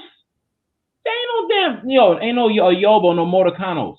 Ask him, is he a Mordecanos next time he say, he's American. Oh, you're a Mordecanos. He gonna look at you with the screw face because he never even heard of that. Because he ain't no damn American. He not no Mordecanos. Let's deal with it. Because we're gonna show who he is. We're not just putting that out there for no reason. We're gonna show who he is. And any one of them great spirit worshipers, Native Americans, great spirit worshipers, they down with Christianity too. And we're gonna get them out of here too. And which we have confirmed in this book and sealed with our seal, in order that they may remain permanent, if God please. So it's all in the law. Written in Medicus, the Americas, Medicus, right? It says it. The Americas, the Medicus, the Medicus, the Medicus. How would Spanish people say the Americas? The Medicus, or not Spanish, my fault. Castilian, Aragonian speakers. How would they say it? The Medicus. Portuguese would say Amerique, but Americas. Everybody understood this. So we keep going, and then it gets right here. It says American states, not United States, not that. American states, Estados Americanos, right? Just that, just Estados Americanos. That alone. I don't know about all the other societas. I don't know, but I just know this says that Estados Americanos, right? So now we are established who we are in this treaty. We're the Mordecanos, right? The Moors were the higher up. You might as well look at them as Alis and Als, because they were the ones, propagating all of this stuff on a higher level. We is here, basically the beneficiaries of all this. So let me go down. What happened? A Christian nation. Wait a minute. Let me get down to that article, that lovely article. Oh, here it is. 21st article is that there been killed a Christian out of them, or the reverse, or wounded him, like me and the Moors wounded. But anyway, Christian, well, I thought it used to say in the English treaty, it say United States citizen. This say United States citizen in the other one. This say Christian. Secret. That's why you can't be no damn United States citizen, 14th Amendment citizen in America, because America was never founded on Christian principles. So it's illegal for that to even be a law. Word to a law. And the fact that they're claiming some Christian stuff lets you know that they're not dealing with law either. Yep. Or they're not dealing with law that you think they're dealing with. This is the law that's running in this nation right now. Sacred Mohammedan law. Do you know what that means? Mohammedans are the ones who put all of this stuff together. We are the Mordecanos. It's a distinction. They're all Moorish, but it's levels. Like they're the ones that we praise, and when we look up in the history and all the Moors, that's the Mohammedans. We're the Mordecanos. We're the beneficiaries of them. So when it comes to us in America and being Americans and repping America, that's why we were the ones born here. They were the ones who procured the treaty and all that stuff from the North American kingdom back to the empire over here. Whether anybody wants to agree with that or not, that's just what happened. That's just what happened. They could take it up with the history at the end of their life and didn't have to come back because they were lied to. But that's why we do this. Sacred Mohammedan law means that if you run around here calling yourself black, you can get yourself killed out here. And ain't nobody fault. They didn't do nothing wrong. It's not racism. It's your own laws. You could get killed calling yourself this shit and not wearing your turban and feathers. And you seeing it so much so ever so lately. And it's so bad that they have programmed our people to do killing for themselves. Like, just put the guns out there and put the drugs out there and let them kill themselves, like the KKK dudes did. Grand Dragon was dropping some smoke.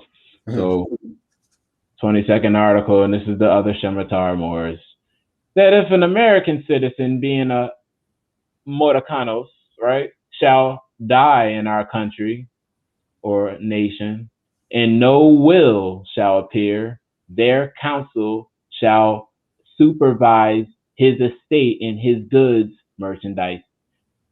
And if there be no counsel, the effect shall be deposited in the hands of some person worthy of trust until the party shall appear who has a right to demand them. Now this is the crazy part. Notice how it says American citizens, but then it's talking about counsel. Wasn't certain people not they was Indians and shit, and they didn't want to be Moors. I want to be black. Remember, them people still existed, so they're the American citizens. They still Moracanos. But it's a different thing when it comes to when they pass form. They have no will from a law. You understand how they speaking? They're not speaking about like a will or written document. When you go out in activity in the world and you in commercial world, in the dunya, in the public, right?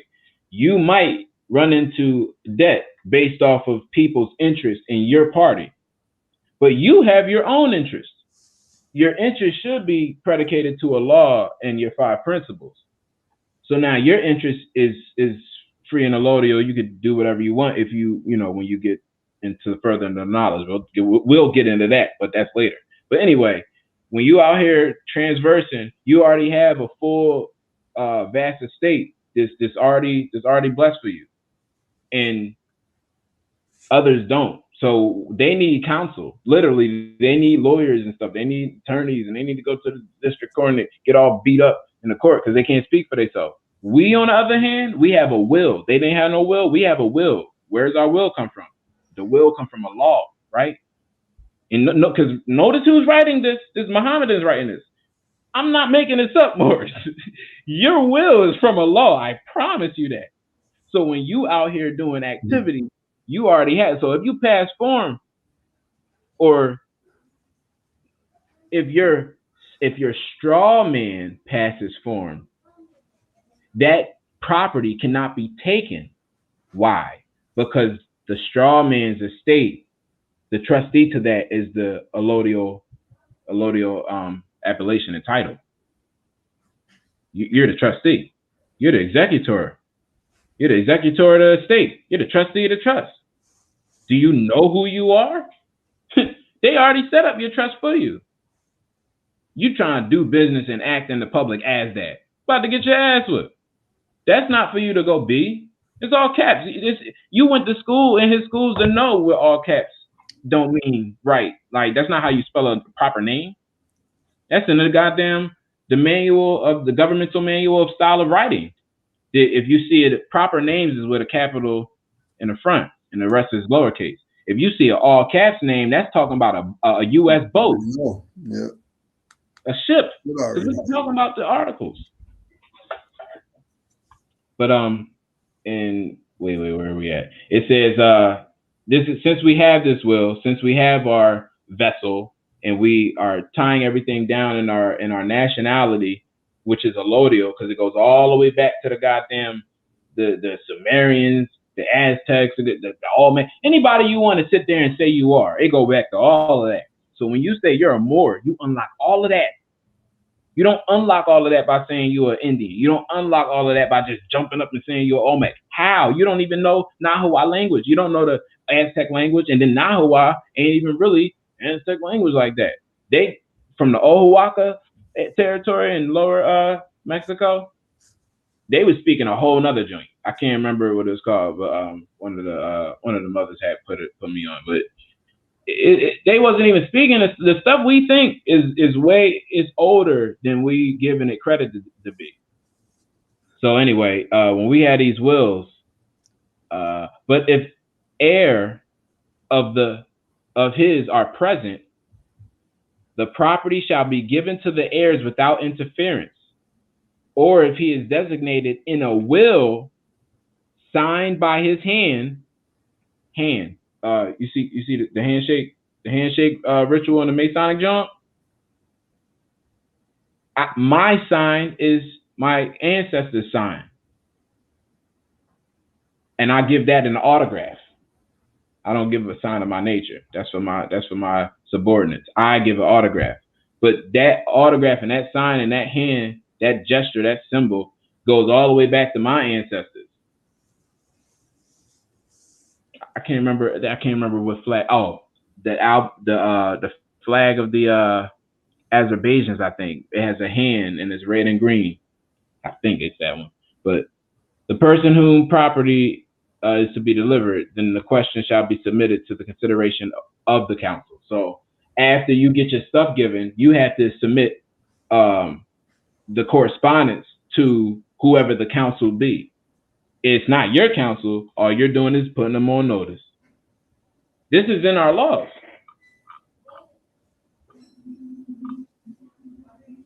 Oh yeah, war between the nations. A ship has been captured. So your straw man has been captured, belonging to that nation, and there has been found on board Muslim. So the baby on the board, or your effects of being a Muslim, or a Christian. See, you black ass Christians.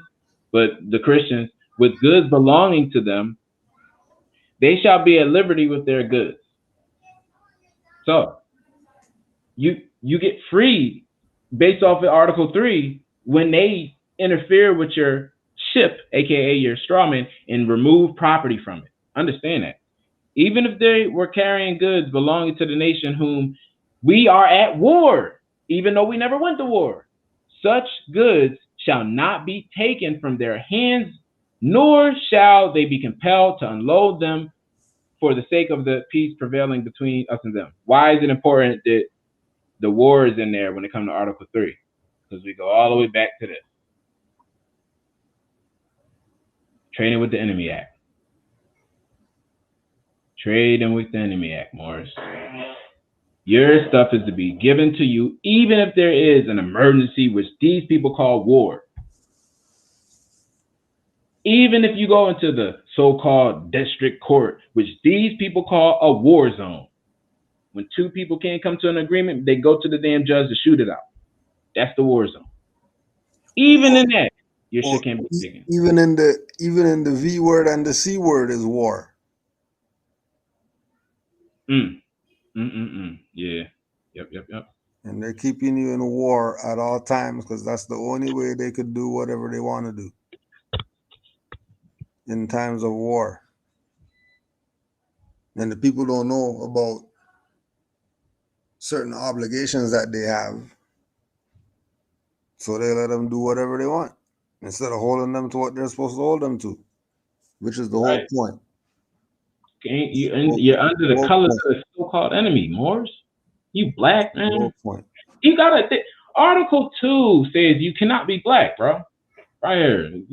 No ship, straw man of either of our parties shall sail out, or aka go into the public and take the colors of the enemy.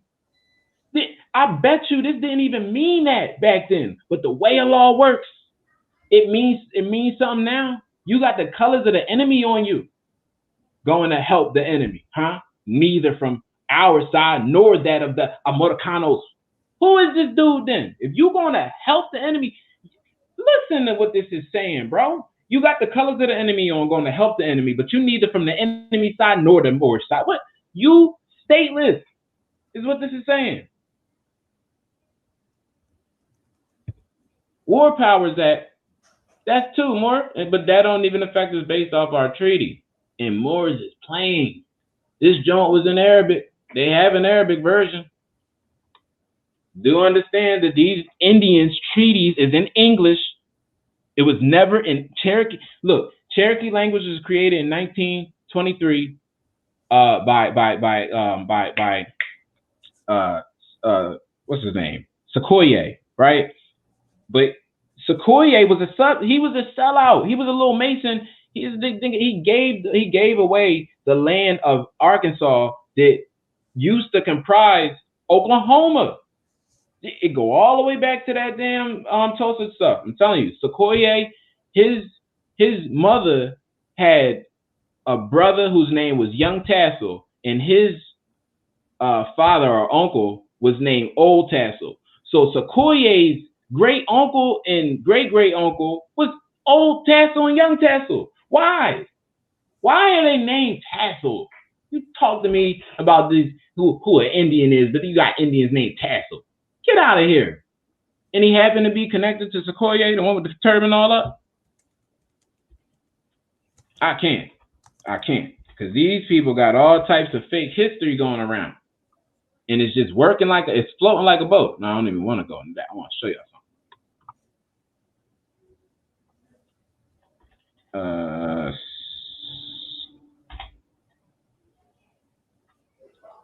Statue. I think wait, wooden. There we go.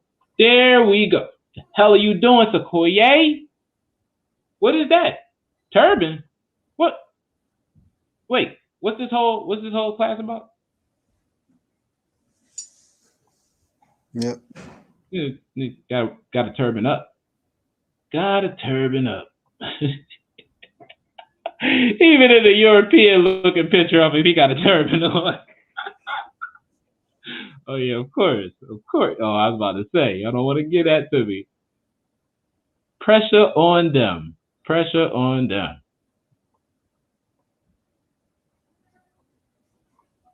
Oh, of course, now they want to. Okay, this dude got a turban. Turban's up. So Mr. Sequoia, as good as his turban flows in the boats, he did some disingenuous workings. I don't think it's in this one. It was in another article I was looking at. But Sequoia went crazy. This dude sold out everything. It might be in that, but he sold out the damn lands of Oklahoma, and then they used his language to make the first treaty with the Cherokees. Oh, here you go. His mother Wootay, right? And then Wootay is in where is that? Louisiana, Oklahoma. Wootay. Is it Wootay in Oklahoma or Louisiana? I can't remember. But is debated to be either the daughter, sister, or niece of the Cherokee chief. Historians believe that her to be related to the chiefs who have been identified as brothers, Old Tassel and Doublehead. John Watt, also known as Young Tassel, was the nephew of the two chiefs. So it is likely that Wootay and John Watt were related in some fashion. Due to the native customs, Sequoia learned everything from his mother, like the Cherokee language, in his first job of a tradesman. So his mom was a trader too? Like not trader, like trading on the people, but she knew how to do merchandising. She's a merchant? What mother is merchanting in its so-called Cherokee, Tsalagi, Anianwi? They never taught us about this stuff. These Indians, they don't even teach us nothing. I'm going on their stuff and listening. All that damn racism they spew out, and they don't even teach you nothing. They don't go through no articles of history, no art. All they do is try to beat up dark-skinned people. Yeah. They say we're that's crazy. Just would have been a man. So he was calling himself George Guest or George Gist, but this is Gist. That's Sequoia. So Sequoia would have been a man of some social status and financial backing, huh? Josiah C. Knott claimed he was the son of a Scotchman. Damn it! The Cherokee Phoenix reported 1828. Sequoia's father was half blood and his grandfather was a white man. Man, come on, bro. This is. They went there. So he get to be that. why does he get to be a mixed blood? This is a question that I need y'all to do when y'all get into these discussions with these people. Ask them, when it comes to full-blooded Indians, are there certain full-blooded Indians that are mixed? Well, no, don't say white. Are there certain full-blooded Indians that have some European ancestry? Say it like that, because they gotta admit it. They got ancestry from European too. Now watch. I'm gonna mess y'all head up real fast. At the Battle of Horseshoe Blend against the Red Sticks. Now, what?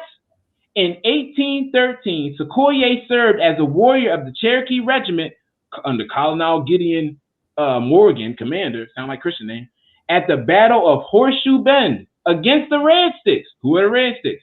Cherokee Muskogee Renegades. What? Why are you fighting against the ones that was the what? While his white comrades, y'all like Guess Jeans? I don't. His white comrades called him either George Guess Jeans or George Gistamundo. Weird, just calling you whatever you want to be called. What? The Creek War had started during the period of the War of 1812. He represented an effort by traditional Creek to assert their power within the people and expel he wanted to expel the damn Yobo, the Creek Muskogee Renegades, right? But this fool up here fighting under him. Look at what he did. 1817, after the war. Look at this. Wait. Encyclopedia Alabama states that Sequoyah married Sally Binge. What? Binge? That ain't no. There is little information about Sally Binge, only that she is mixed blood Cherokee. Now, when I looked Sally Binge up, it say that she full blood and her father is Robert. But then when you look through their bloodline, niggas is on there talking about some 964th blood. 964? What? Like 9-64? Like so you're not 116. You're not 116th. You're 964th. I, as a dark-skinned Moor, have 3% Native American Mongolian in my blood, right? So, well, subjugatedly. And so that would make me, what's that, 3.25? That would make me 1/34th Native American. So I got more blood in me than a nigga wife did. But they call it full blood. Don't do how? Anyway, 1817, Sequoyah signed a treaty. Sequoyah, what you doing, brother? Why are you signing treaties for? Sequoyah signed a treaty which traded Cherokee land in the southeast land, in the southeast land for land in Arkansas. Don't you know that in a couple years after this, like a couple decades after this, Mr. Albert Pike was running through the goddamn Arkansas lands doing his little Scottish thing. But anyway, but then notice then this dude was mixed Scottish. I mean, he was mixed Scottish, right? His father was a Scotchman. Come on, it all ties in. But in 1819, he backed out of the early treaty, which would resulted in a loss for the first Alabama home, which resulted in the loss of his first Alabama home, causing him to move to Wilsontown, Fort Payne, Alabama. So what'd you do? What'd you do, Mr. Old Settler? Huh? Sequoyah's syllabary in 1821, right? So this is their first language, right? Accepted by the Cherokee Nation at first. But after the people began to see its value, the syllabary quickly spread, and Sequoyah was awarded a medal from the Cherokee National Council in 1924. That sounds like United Statesian to me. This same year, Sequoyah moved from Alabama to Arkansas. Here we go.